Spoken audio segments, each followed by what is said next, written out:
Hello and welcome to Public Domain Dad, where I read a story from the public domain like I read to my kids. Today we'll be picking up The Wonderful Wizard of Oz, starting with Chapter 12, The Search for the Wicked Witch. The soldier with the green whiskers led them through the streets of the Emerald City until they reached the room where the guardian of the gates lived. This officer unlocked their spectacles to put them back in his great box, and then he politely opened the gate for our friends. "Which road leads to the Wicked Witch of the West?" asked Dorothy. "There is no road," answered the guardian of the gates. "No one ever wishes to go that way." "How, then, are we to find her?" inquired the girl. "That will be easy," replied the man. "For when she knows you are in the country of the Winkies, she will find you and make you all her slaves." "Perhaps not," said the Scarecrow, "for we mean to destroy her." "Oh, that is different," said the guardian of the gates. "No one has ever destroyed her before, so I naturally thought she would make slaves of you, as she has of the rest. But take care, for she is wicked and fierce, and may not allow you to destroy her. Keep to the west, where the sun sets, and you cannot fail to find her." They thanked him and bade him goodbye, and turned toward the west, walking over fields of soft grass dotted here and there with daisies and buttercups. Dorothy still wore the pretty silk dress she had put on in the palace, but now, to her surprise, she found it was no longer green, but pure white. The ribbon around Toto's neck had also lost its green color and was as white as Dorothy's dress. The Emerald City was soon left far behind. As they advanced, the ground became rougher and hillier, for there were no farms nor houses in this country of the West, and the ground was untilled. In the afternoon, the sun shone hot in their faces, for there were no trees to offer them shade, so that before night Dorothy and Toto and the lion were tired and lay down upon the grass and fell asleep, with the woodman and the Scarecrow keeping watch. Now, the Wicked Witch of the West had but one eye, yet that was as powerful as a telescope, and could see everywhere. So, as she sat in the door of her castle, she happened to look around and saw Dorothy lying asleep, with her friends all about her. They were a long distance off, but the Wicked Witch was angry to find them in her country. So she blew upon a silver whistle that hung around her neck. At once there came running to her from all directions a pack of great wolves. They had long legs and fierce eyes and sharp teeth. "Go to those people," said the witch, "and tear them to pieces." "Are you not going to make them your slaves?" asked the leader of the wolves. "No," she answered. "One is of tin and one of straw. One is a girl and another a lion. None of them is fit to work, so you may tear them all into small pieces." "Very well," said the wolf, and he dashed away at full speed, followed by the others. It was lucky that the Scarecrow and the woodman were wide awake and heard the wolves coming. "This is my fight," said the woodman, "so get behind me and I will meet them as they come." He seized his axe, which he had made very sharp. As the leader of the wolves came on, the Tin Woodman swung his arm and chopped the wolf's head from its body, so that it immediately died. As soon as he could raise his axe, another wolf came up, and he also fell under the sharp edge of the Tin Woodman's weapon. There were 40 wolves, and 40 times a wolf was killed, so that at last they all lay dead in a heap before the woodman. Then he put down his axe and sat beside the Scarecrow, who said, "It was a good fight, friend." They waited until Dorothy awoke the next morning. The little girl was quite frightened when she saw the great pile of shaggy wolves, but the Tin Woodman told her all. She thanked him for saving them and sat down to breakfast, after which they started again upon their journey. Now this same morning the Wicked Witch came to the door of her castle and looked out with her one eye that could see far off. She saw all her wolves lying dead, and the strangers still traveling through her country. This made her angrier than before, and she blew her silver whistle twice. Straightway a great flock of wild crows came flying toward her, enough to darken the sky. And the Wicked Witch said to the King Crow, "Fly at once to the strangers, peck out their eyes and tear them to pieces." The wild crows flew in one great flock toward Dorothy and her companions. When the little girl saw them coming, she was afraid. But the Scarecrow said, "This is my battle, so lie down beside me and you will not be harmed." So they all lay upon the ground except the Scarecrow, and he stood up and stretched out his arms. And when the crows saw him, they were frightened, as these birds always are by scarecrows, and did not dare to come any closer. But then the King Crow said, "It is only a stuffed man. I will peck his eyes out." The King Crow flew at the scarecrow, who caught it by the head and twisted its neck until it died. And then another crow flew at him, and the scarecrow twisted its neck also. There were 40 crows, and 40 times the scarecrow twisted a neck, until at last all were lying dead beside him. Then he called to his companions to rise, and again they went upon their journey. When the Wicked Witch looked out again and saw all her crows lying in a heap, she got into a terrible rage and blew 3 times upon her silver whistle. Forthwith there was heard a great buzzing in the air, and a swarm of black bees came flying toward her. "Go to the strangers and sting them to death," commanded the witch, and the bees turned and flew rapidly until they came to where Dorothy and her friends were walking. But the woodman had seen them coming, and the scarecrow had decided what to do. "Take out my straw and scatter it over the little girl and the dog and the lion," he said to the woodman, "and the bees cannot sting them." This the woodman did, and as Dorothy lay close beside the lion and held Toto in her arms, the straw covered them entirely. The bees came and found no one but the woodman to sting, so they flew at him and broke off all their stings against the tin without hurting the woodman at all. And as bees cannot live when their stings are broken, that was the end of the black bees, and they lay scattered thick about the woodman like little heaps of fine coal. Then Dorothy and the lion got up, and the girl helped the Tin Woodman put the straw back into the scarecrow again, until he was as good as ever. So they started upon their journey once more. The Wicked Witch was so angry when she saw her black bees in little heaps like fine coal that she stamped her foot and tore her hair and gnashed her teeth. And then she called a dozen of her slaves, who were the Winkies, and gave them sharp spears, telling them to go to the strangers and destroy them. The Winkies were not a brave people, but they had to do as they were told. So they marched away until they came near to Dorothy. Then the lion gave a great roar and sprang towards them, and the poor Winkies were so frightened that they ran back as fast as they could. When they returned to the castle, the Wicked Witch beat them with a strap and sent them back to their work, after which she sat down to think what she should do next. She could not understand how all her plans to destroy these strangers had failed, but she was a powerful witch as well as a wicked one, and soon made up her mind how to act. There was, in her cupboard, a golden cap, with a circle of diamonds and rubies running around it. This golden cap had a charm. Whoever owned it could call 3 times upon the winged monkeys, who would obey any order they were given. But no person could command these strange creatures more than 3 times. Twice already the Wicked Witch had used the charm of the cap. Once was when she had made the Winkies her slaves and set herself to rule over their country. The winged monkeys had helped her do this. The second time was when she had fought against Great Oz himself and driven him out of the land of the West. The winged monkeys had also helped her in doing this. Only once more could she use the golden cap, for which reason she did not like to do so until all of her other powers were exhausted. But now that her fierce wolves and her wild crows and her stinging bees were gone, and her slaves had been scared away by the cowardly lion, she saw there was only one way left to destroy Dorothy and her friends. So the Wicked Witch took the golden cap from her cupboard and placed it upon her head. Then she stood up on her left foot and said slowly, "Heppe, peppe, kake." Next she stood up on her right foot and said, "Hillo, hollo, hello." After this she stood upon both feet and cried in a loud voice, "Zizzy, zuzzy, zik." Now the charm began to work. The sky was darkened, and a low rumbling sound was heard in the air.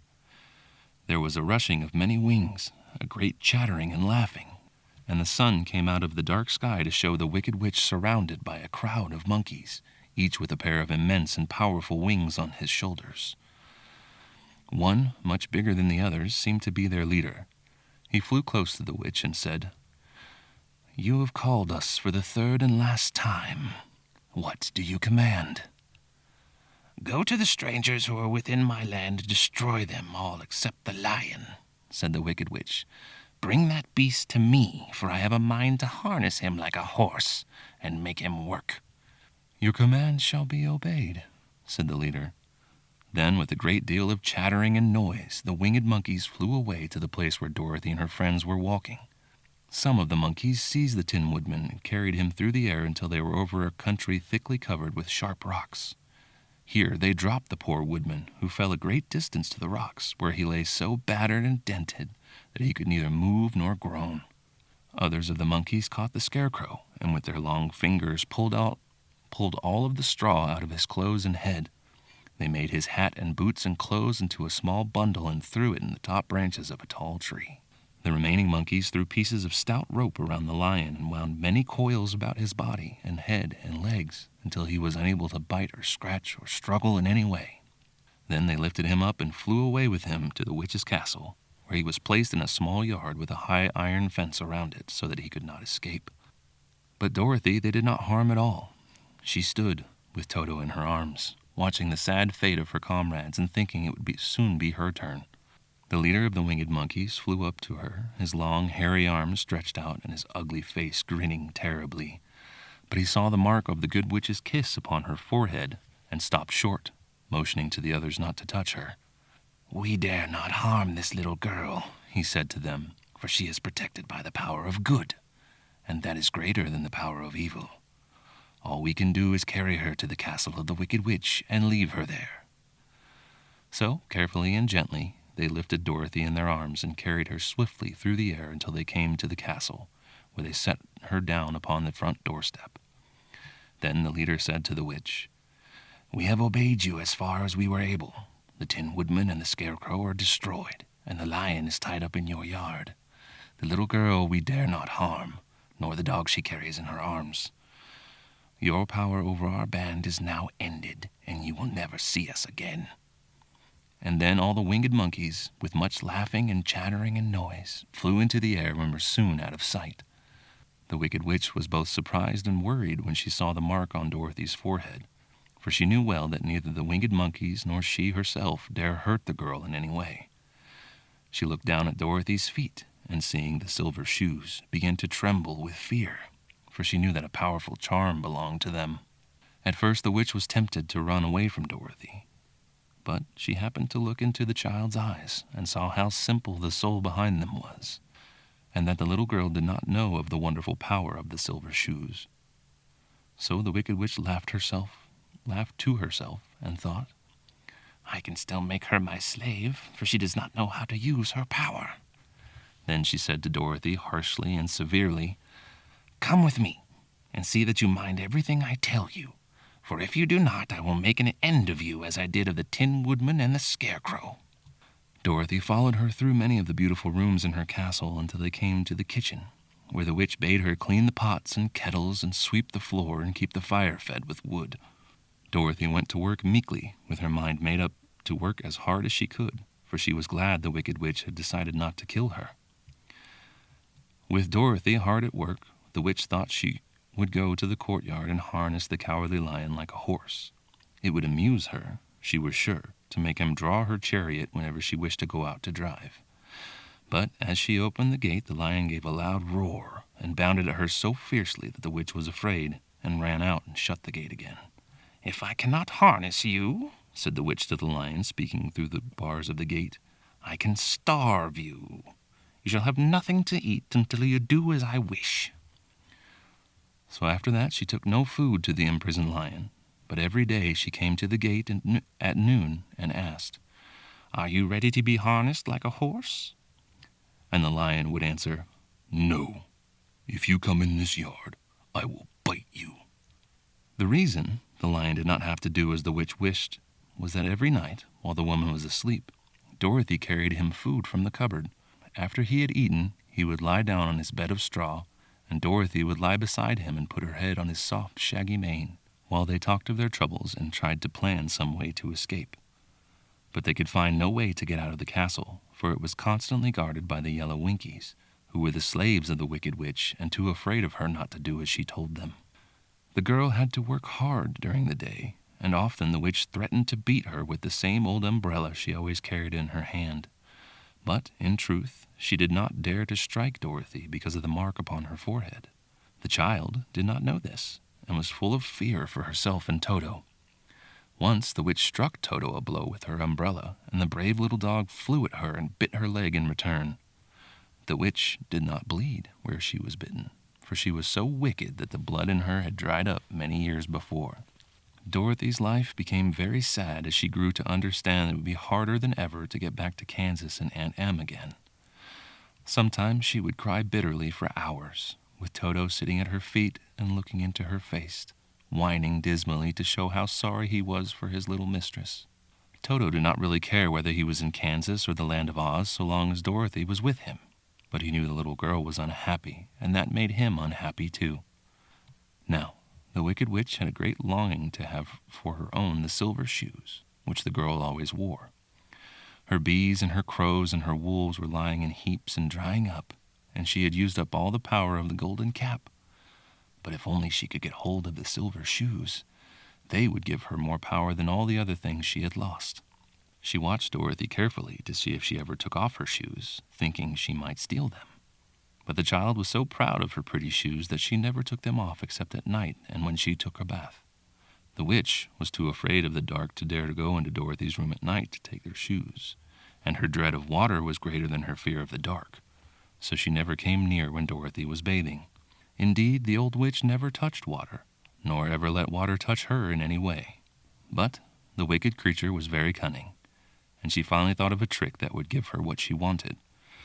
She placed an iron bar in the middle of the kitchen floor, and then, by her magic arts, made the iron invisible to human eyes, so that when Dorothy walked across the floor, she stumbled over the bar, not being able to see it, and fell at full length. She was not much hurt, but in her fall one of the silver shoes came off, and before she could reach it, the witch had snatched it away and put it on her own skinny foot.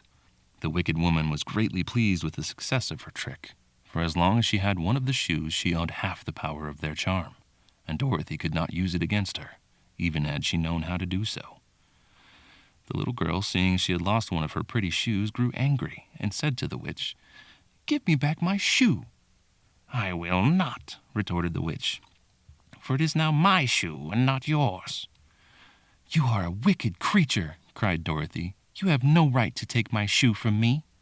"I shall keep it just the same," said the witch, laughing at her, "and someday I shall get the other one from you too." This made Dorothy so very angry that she picked up the bucket of water that stood near, and dashed it over the witch, wetting her from head to foot. Instantly the wicked woman gave a loud cry of fear, and then, as Dorothy looked at her in wonder, the witch began to shrink and fall away. "See what you have done," she screamed. "In a minute I shall melt away." "I'm very sorry indeed," said Dorothy, who was truly frightened to see the witch actually melting away like brown sugar before her very eyes. "Didn't you know water would be the end of me?" asked the witch in a wailing, despairing voice. "Of course not," answered Dorothy. "How should I?" "Well, in a few minutes I shall be all melted, and you will have the castle to yourself. I have been wicked in my day, but I never thought a little girl like you would be able to melt me and end my wicked deeds. Look out. Here I go." With these words, the witch fell down in a brown, melted, shapeless mass and began to spread over the clean boards of the kitchen floor. Seeing that she had really melted away to nothing, Dorothy drew another bucket of water and threw it over the mess. She then swept it all out of the door. After picking out the silver shoe, which was all that was left of the old woman, she cleaned and dried it with a cloth and put it on her foot again. Then, being at last free to do as she chose, she ran out the courtyard to tell the lion that the Wicked Witch of the West had come to an end, and that they were no longer prisoners in a strange land. Chapter 13. The Rescue. The Cowardly Lion was much pleased to hear that the Wicked Witch had been melted by a bucket of water, and Dorothy at once unlocked the gate of his prison and set him free. They went in together to the castle, where Dorothy's first act was to call all the Winkies together and tell them that they were no longer slaves. There was great rejoicing among the yellow Winkies, for they had been made to work hard during many years for the Wicked Witch, who had always treated them with great cruelty. They kept this day as a holiday, then and ever after, and spent the time in feasting and dancing. "If our friends, the Scarecrow and Tin Woodman, were only with us," said the Lion, "I should be quite happy." "Don't you suppose we could rescue them?" asked the girl anxiously. "We can try," answered the Lion. So they called the Yellow Winkies and asked them if they would help to rescue their friends. And the Winkies said that they would be delighted to do all in their power for Dorothy, who had set them free from bondage. So she chose a number of the Winkies who looked as if they knew the most, and they all started away. They traveled that day and a part of the next until they came to the rocky plain where the Tin Woodman lay, all battered and bent. His axe was near to him, but the blade was rusted and the handle broken off short. The Winkies lifted him tenderly in their arms and carried him back to the Yellow Castle again, Dorothy shedding a few tears by the way at the sad plight of her old friend, and the Lion looking sober and sorry. And when they reached the castle, Dorothy said to the Winkies, "Are any of your people tinsmiths?" "Oh, yes, some of us are very good tinsmiths," they told her. "Then bring them to me," she said. And when the tinsmiths came, bringing with them all their tools and baskets, she inquired, "Can you straighten out those dents in the Tin Woodman and bend him back into shape again, and solder him together where he is broken?" The tinsmiths looked the Woodman over carefully, and then answered that they thought they could mend him so that he would be as good as ever. So they set to work in one of the big yellow rooms of the castle, and worked for 3 days and 4 nights, hammering and twisting and bending and soldering and polishing and pounding at the legs and body and head of the Tin Woodman, until at last he was straightened out into his old form, and his joints worked as well as ever. To be sure, there were several patches on him, but the tinsmiths did a good job. And as the Woodman was not a vain man, he did not mind the patches at all. When, at last, he walked into Dorothy's room and thanked her for rescuing him, he was so pleased that he wept tears of joy, and Dorothy had to wipe every tear carefully from his face with her apron, so his joints would not be rusted. At the same time, her own tears fell thick and fast at the joy of meeting her old friend again, and these tears did not need to be wiped away. As for the Lion, he wiped his eyes so often with the tip of his tail that it became quite wet, and he was obliged to go out into the courtyard and hold it in the sun till it dried. "If we only had the Scarecrow with us again," said the Tin Woodman, when Dorothy had finished telling him everything that had happened, "I should be quite happy." "We must try and find him," said the girl.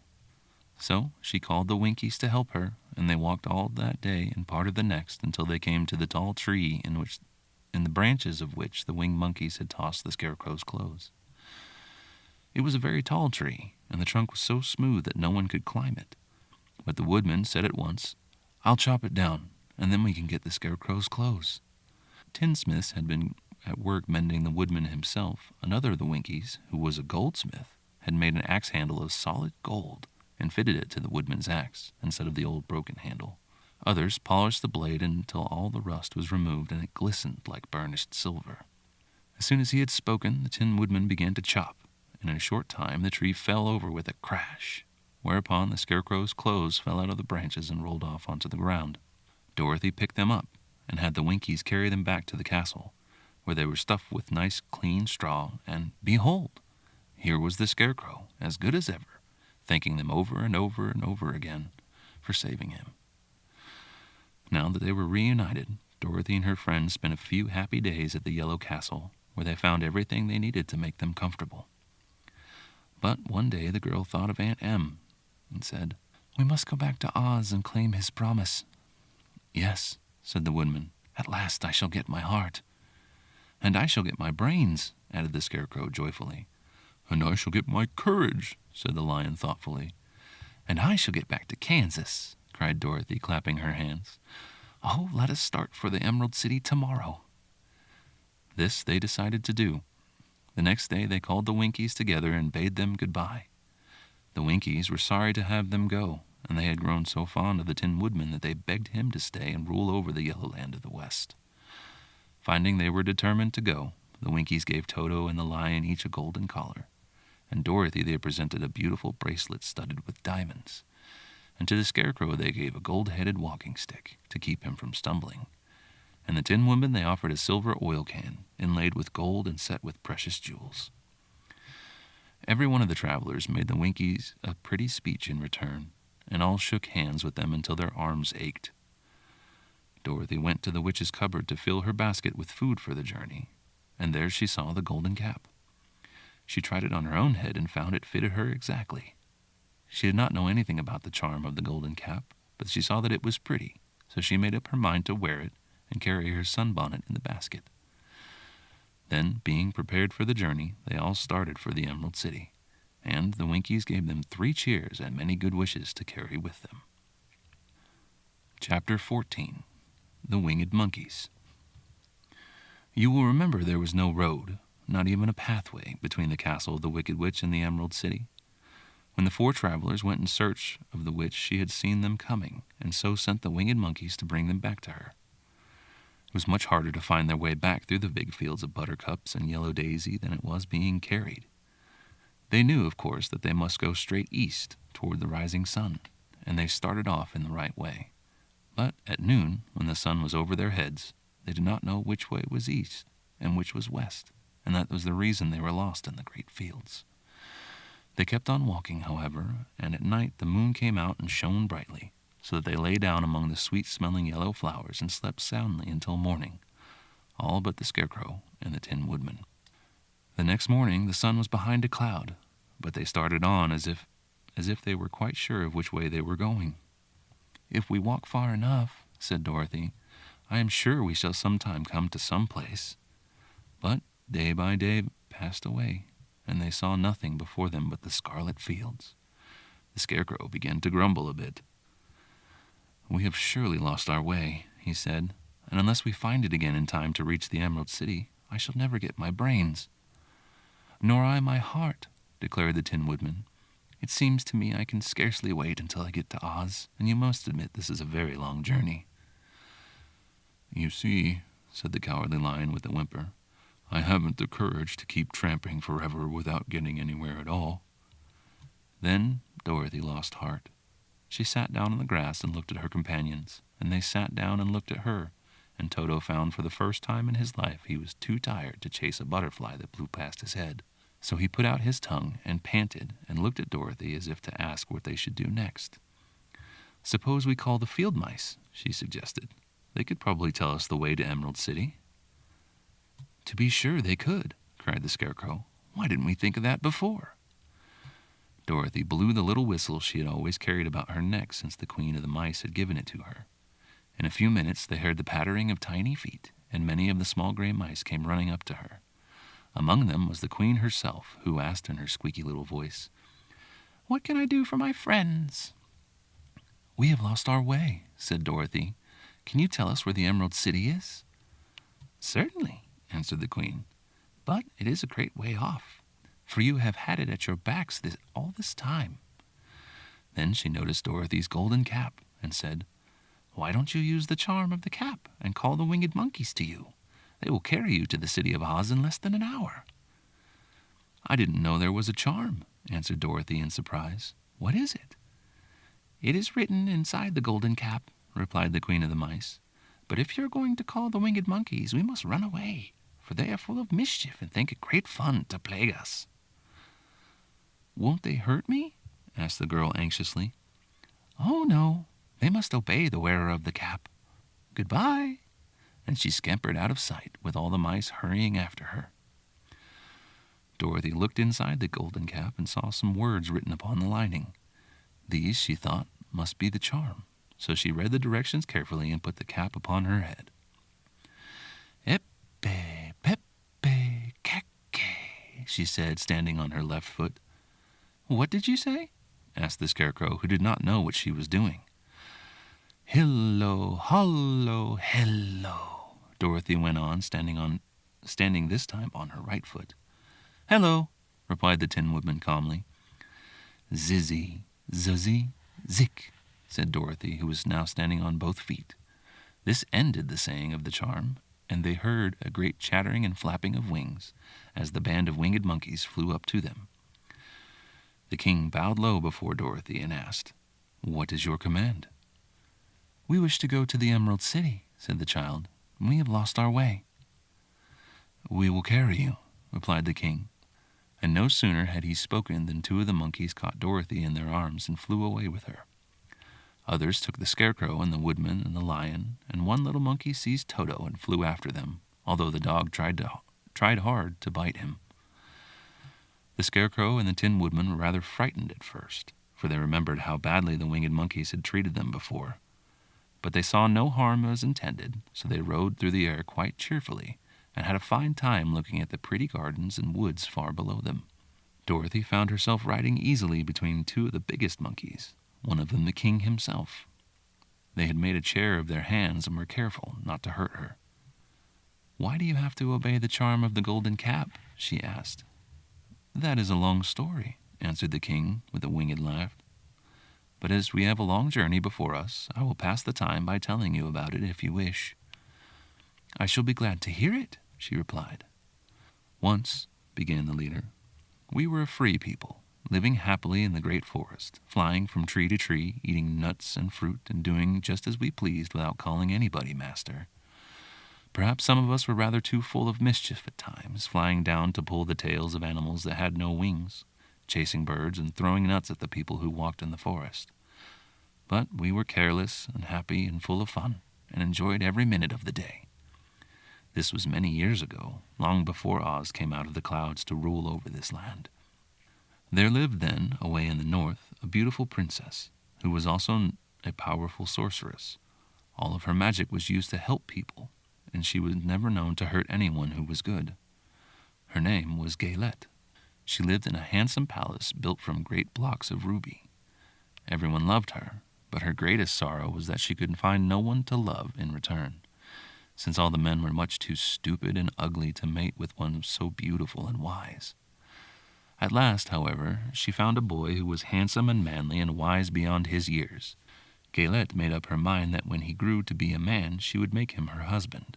So she took him into her ruby palace and used all her magic powers to make him as strong and good and lovely as any woman could wish. When he grew into manhood, Quelala, as he was called, was said to be the best and wisest man in all the land, while his manly beauty was so great that Gaylette loved him dearly and hastened to make everything ready for the wedding. My grandfather was at that time the king of the winged monkeys, which lived in the forest near Gaylette's palace, and the old fellow loved a joke better than a good dinner. One day, just before the wedding, my grandfather was flying out with his band when he saw Quelala walking beside the river. He was dressed in a rich costume of pink silk and purple velvet, and my grandfather thought he would see what he could do. At his word, the band flew down and seized Quelala, carried him in their arms until they were over the middle of the river, and then dropped him into the water. "Swim out, my fine fellow," cried my grandfather, "and see if the water has spotted your clothes." Quelala was much too wise not to swim, and he was not in the least spoiled by all his good fortune. He laughed when he came to the top of the water and swam to shore. But when Gaylette came running out to see him, she found his silks and velvet all ruined by the river. The princess was angry, and she knew, of course, who did it. She had all the winged monkeys brought before her, and she said at first that their wings should be tied and they should be treated as they had treated Quelala, and dropped in the river. But my grandfather pleaded hard, for he knew the monkeys would drown in the river with their wings tied. And Quelala said a kind word for them also, so that Gaylette finally spared them, on condition that the winged monkeys should ever after do 3 times the bidding of the owner of the golden cap. This cap had been made for a wedding present to Quelala, and is said to have cost the princess half her kingdom. Of course, my grandfather and all the other monkeys at once agreed to the condition, and that is how it happens that we are 3 times the slaves of the owner of the golden cap, whosoever he may be. "And what became of them?" asked Dorothy, who had been greatly interested in the story. "Quelala had been the first owner of the golden cap," replied the monkey. "He was the first to lay his wishes upon us. As his bride could not bear the sight of us, he called us all to him in the forest after he married her and ordered us to always keep where she could never again set eyes on a winged monkey, which we were glad to do, for we were all afraid of her. This was all we ever had to do until the golden cap fell into the hands of the Wicked Witch of the West, who made us enslave the Winkies, and afterward drive Oz himself out of the land of the West. Now the golden cap is yours, and 3 times you have the right to lay your wishes upon us." As the Monkey King finished his story, Dorothy looked down and saw the green, shining walls of the Emerald City before them. She wondered at the rapid flight of the monkeys, but was glad the journey was over. The strange creatures set the travelers down carefully before the gate of the city. The king bowed low to Dorothy and then flew swiftly away, followed by all his band. "That was a good ride," said the little girl. "Yes, and a quick way out of our troubles," replied the lion. "How lucky it was you brought away that wonderful cap." And that will be all for today. Thank you for joining me.